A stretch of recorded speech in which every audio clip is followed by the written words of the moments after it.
Bom dia, galera. Feriadão, né? Bom feriado a todos. E hoje o nosso tema é a paz dada por Deus. Fala pessoal, bom dia a todos. Paulo Santos falando com vocês aqui também. E como a Dalila disse, hoje a gente está no nosso segundo dia da nossa campanha Encontrando a Paz, né? E no tema do dia de hoje é interessante a gente ver que na própria Bíblia, desde o Antigo até o Novo Testamento, desde das histórias que os profetas contavam, das mensagens que eles entregavam e das parábolas que Jesus contava para os seus discípulos, é interessante ver que em muitos momentos eles fazem comparações a fim de que a gente entenda aquela história e o porquê daquela história, né? Então faz muitas comparações, contrastes entre o rico, o pobre, o sábio, o tolo, as trevas e a luz. E com a paz não é diferente. Então é muito interessante que a gente pode ver, por exemplo, ali no versículo que se encontra em João, capítulo 14, o verso 27, que diz o seguinte: é a minha paz que eu lhes dou, não lhes dou a paz como a do mundo dá. Ou seja, a gente pode ver que existe uma certa diferença entre a paz que o mundo nos oferece e a paz que Deus nos oferece. E hoje a gente vai ver bastante a respeito disso. Então, baseado nesse versículo, a gente pode ver essa diferença. A gente tem que definir o que seriam essas duas coisas. Então, hoje do que a gente pode ver, o que é a paz do mundo? Basicamente, hoje para a gente ter paz, vamos dizer assim, no mundo, nós temos que ter o politicamente correto, ou seja, a gente não pode nem desrespeitar, nem discordar de alguma posição política ou ideológica de alguém. Então a gente deve simplesmente respeitar as particularidades, não entrar em debates sobre alguns temas, e nem dizer que aquilo que a pessoa está fazendo é errado, né? Parece meio louco, né, a gente pensar assim, mas é o que o politicamente hoje correto diz. Então mesmo em um ladrão que ele está roubando ali, a gente não pode chegar e apontar, falar, o que você está fazendo é errado, porque vai ter pessoas que vai defender ele, vai dizer, mas o ladrão roubou por algum motivo, e enfim, vai propor ali até argumentos para poder fazer essa defesa. Então, para a gente ter paz no mundo, hoje, basicamente, a gente tem que ser mudos e coniventes com tudo que eles fazem e dizem, e a fim de que a gente não gere conflitos. Então, a gente não gerar conflitos, a gente ser totalmente passivo e aceitar tudo isso, é que a gente tem a paz do mundo. Sim, a Bíblia nos mostra que o apóstolo Paulo sofreu terríveis perseguições, né, ao pregar o evangelho. Em vários momentos, foram pelo menos 10 vezes em que ele foi maltratado, que apanhou. E enfim, em Atos 13, versos 50 e 51, a gente vê uma conspiração entre os judeus, que foram mulheres e homens da alta posição da cidade, que expulsaram Paulo pelo simples fato dele estar pregando o evangelho. Então, ali ele falava para as pessoas algo diferente do que elas faziam. E muitas vezes, por não respeitar, né, a opinião de cada um, e ele conseguir converter a ideia das pessoas com o evangelho, então muita gente se irava com isso. Então é a mesma coisa do exemplo do ladrão que ele deu, de você converter a ideia daquela pessoa, dizer sobre a lei que aquilo ali é errado, que não é certo, e a pessoa mudar de opinião e querer ser alguém melhor pelo evangelho. Então Paulo sofreu muito com relação a isso, por ele pregar o evangelho e conseguir mudar a ideia das pessoas. Então, além de tirar as pessoas da zona de conforto delas, ele modificava a mente delas sobre o que é certo e o que é errado, plantando o evangelho no coração delas. E isso, naquela época, diz até em Atos 14, 19, que ele foi arrastado pela multidão para fora da cidade, que é em uma outra situação, né? Mas também pelo mesmo motivo, de ter pregado o evangelho, que isso ia contra os costumes daquela cidade. Então, diz até que talvez ele tenha desmaiado, porque as pessoas achavam que ele estava morto. Então, você imagina, você prega o evangelho para as pessoas, ser apedrejado por isso, e que as pessoas não entendem que isso é um jeito de você pregar a verdade para elas, por um lado, mas por outro você também não está desrespeitando, elas se convertem por própria vontade, né? Eu acredito que Paulo sozinho não obrigava as pessoas a mudar de ideia, a enxergar a verdade. Vocês entendem? E hoje não é diferente. A gente às vezes não sofre fisicamente como Paulo sofreu, né? Mas quantas vezes na nossa mente a gente não fica se martirizando, pensando, nossa, mas eu não tô respeitando o espaço de fulano, eu não tô respeitando a opinião de fulano. Mesmo a gente sabendo que ele no evangelho diz que aquilo que as pessoas fazem é errado, a gente fica buscando ter paz mundana, né? A paz do mundo. Então estar de acordo, não rebater, não ter conflito. Então a gente tem que ter essa noção de que a paz do mundo ela é diferente da paz que Deus quer nos dar, né? Então vamos para o segundo ponto. Sim, e a gente olhando para esse segundo ponto é justamente a gente perguntar dentro de nós mesmos o porquê que a gente, falando de um tema sobre paz, e a gente olha para a vida de Paulo, que é uma referência para nós, né, como cristãos, por que ele sofreu tanto. Então a própria Bíblia diz que ele sofreu cerca de mais de 10 perseguições, como a própria Dália citou. No momento ele foi arrastado para fora de uma cidade, no outro momento ele foi apedrejado até desmaiar, quase morreu, e terminou no fim da vida dele sendo degolado, né? Então ele perdeu a cabeça justamente por pregar o amor, pregar a paz. Então parece ilógico isso ser comparado à paz, porque se a gente for parar para analisar, a vida dele foi uma perseguição, uma luta sem fim, até o último momento em que ele estava ali na terra, né, pregando a palavra de Deus. Então parece loucura, né, essa paz que nos pregam, mas se a gente for parar para analisar o que diz a palavra, a gente vê que não é. Pode parecer loucura para as pessoas desse mundo que não têm o conhecimento da palavra de Deus. Mas o próprio Jesus, quando ele conversava com os seus apóstolos e com os seus seguidores, contando as suas parábolas, ele realmente dizia que as pessoas elas seriam perseguidas, elas passariam por esse tipo de adversidade, que elas não seriam aceitas, mas elas teriam um diferencial, elas teriam uma constante presença de Deus com ela.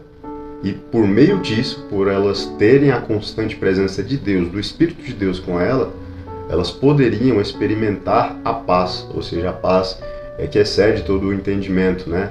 Aquela paz interna, no seu íntimo, que mesmo que você esteja sendo apedrejado, julgado, sendo atingido de todas as formas igual Paulo tinha sido, ele dentro dele tinha aquela paz no interior, sabia que aquela era a vontade de Deus. E muito mais, sabia que tudo aquilo que ele estava passando iria ter uma recompensa. Então essa paz que ele tinha no seu espírito passou em vida, mas muito também foi aguardado tudo isso, toda essa perseguição, para que houvesse uma recompensa para ele no pós-vida. Então tudo isso que o apóstolo Paulo ele passou e Jesus e tinha explicado para os apóstolos e para os seguidores, a gente pode ver na própria palavra de Deus, ali no livro de João, o capítulo 16, no verso 33, né, que diz assim: eu disse essas coisas para que em mim vocês tenham paz.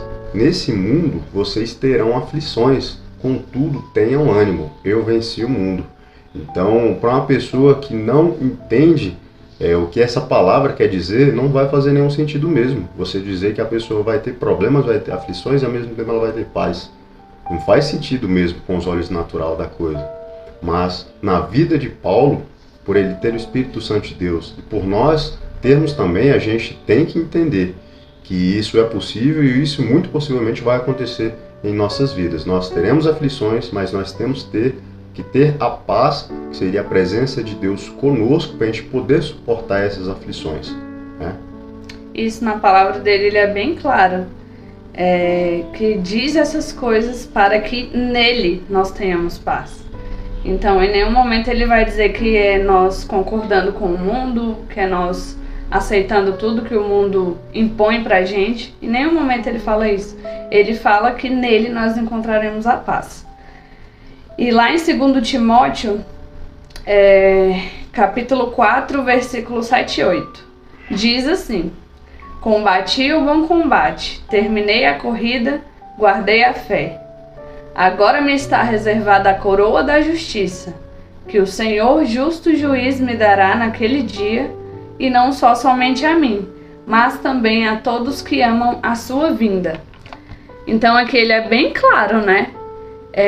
Na vida dele, ele teve que guerrear, literalmente, para combater, mas em nenhum momento ele perdeu a fé. Ele tem a ciência de que mesmo depois de tantas aflições, ele levou a fé dele com ele. Então ele combateu o combate que ele tinha para combater e guardou a fé. E agora ele se sente... eu imagino, né, que quando ele escreveu isso, ele se sentia de dever cumprido, que estava esperando a coroa da justiça. Então, assim, com tudo isso, com todas essas informações sobre a paz que Deus nos dá, ele estava nos instruindo e avisando que, olha, a minha paz, ela é diferente da paz que você vai encontrar no mundo. O mundo, ele vai te impor um modelo de paz que ele é diferente do meu, para você ficar atento àquilo ali. E visto tudo isso, tudo que Deus nos explica, que a gente ia ter aflição, mas se a gente estivesse com a presença dele, a gente ia poder experimentar a paz.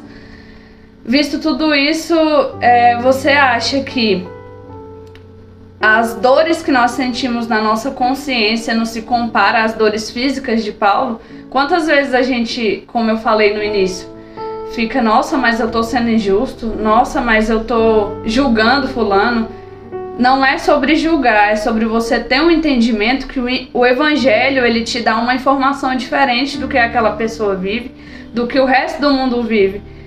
Sempre na palavra a gente vê que a gente vai ser diferente do mundo, e é isso que tem que acontecer. Se você pensa assim, então você está no caminho certo, porque a verdade de Deus, ela é diferente do mundo, né? Então deixa eu te falar uma coisa. Quando Paulo diz que combateu o bom combate, quando ele diz que guardou a fé dele e que ele está esperando a coroa da justiça, não tem motivo para a gente temer nenhuma aflição, né? Que no final dessa jornada não se trata da paz do mundo, e sim de ter a paz de Deus, a vida eterna. Sabemos que quando essa pequena vida acabar, nós não teremos mais dor, nem fome, nem sofrimento. O que traz mais paz do que isso, você saber que você não terá problema mais, que tudo que você fez aqui vai valer a pena, porque você vai ter este momento de paz e o melhor com Deus, literalmente. Então não é para você não ficar triste, todo mundo tem seus problemas, as coisas elas acontecem, a gente tem dor, a gente tem angústia, somos seres humanos, falhos, sofremos de ansiedade nas batalhas da nossa mente. Não é isso. Eu quero só que você tenha a ciência de que se você tiver a presença de Deus em todos esses momentos, você vai sentir paz, você vai se sentir em paz. Então, é aquele velho paradigma que as pessoas ficam, nossa, mas essa pessoa tá passando uma dificuldade. Ah, mas ela perdeu um membro da família, mas ela tá doente, ela descobriu um câncer, como que ela pode estar tranquila? É isso. A paz de Deus, ela não é sobre o entendimento do homem. Então as pessoas vão ver, sua vida pode estar destruída se você tiver a presença de Deus. As pessoas vão ver em você que Deus está ali e é por isso que você tem paz. Não é porque você está concordando com tudo aquilo, que você está no fundo do poço, que isso vai tirar a sua paz. Vocês entendem? Então, o nosso versículo de hoje ele foi exatamente esse de João, que nos disse que a nossa paz, Deus fala exatamente assim: é a minha paz que eu lhes dou, não lhes dou a paz como o mundo dá. Então que a gente, ao final dessa palavra, a gente entenda que é a paz de Deus que nós temos que buscar, mesmo que nós passamos todas as aflições que o mundo nos impõe, né? Caso a gente não aceite a paz dele. E aí, com todas essas informações, espero que vocês tenham aprendido bastante com isso, assim como também foi bem revelador e a gente também aprendeu bastante. Eu tenho uma pergunta para deixar para vocês, que seria: sabendo das possíveis aflições que você pode passar, você mesmo assim está disposto a buscar a paz de Deus? Então, eu sei que mesmo sem escolher, você já está passando por aflição. Você pode não se sentir em paz, você pode se sentir com a sua mente atribulada e muitas confusões, você não consegue se relacionar com as pessoas porque são mundos diferentes, né? A paz das pessoas do mundo e a de Deus é diferente. Então, assim, mesmo que você não consiga responder essa pergunta de imediato, não esqueça, as aflições, elas não vão pausar para você escolher, elas vão acontecer do mesmo jeito. Então vai de você escolher ter a paz de Deus ou não nesses momentos de aflição. Amém? Então eu espero que você tenha a maturidade espiritual, que Deus abra os seus olhos espirituais para você fazer essa escolha de maneira inteligente, sábia, e que o Evangelho grite no seu coração para você fazer a sua escolha. Amém? E é isso, a nossa palavra hoje foi sobre a paz que Deus nos dá. Foi um tema muito que fala muito com a gente. Então pensem sobre essa pergunta, pensem sobre as atitudes de vocês com relação ao mundo, a paz que o mundo quer e a paz que Deus nos ensinou. E a gente vai estar junto amanhã. E outra coisa, se você gostou desse vídeo, se inscreve no nosso canal, curte o nosso vídeo. Amanhã traremos outra palavra para vocês e estaremos juntos novamente. Valeu, pessoal, um abraço.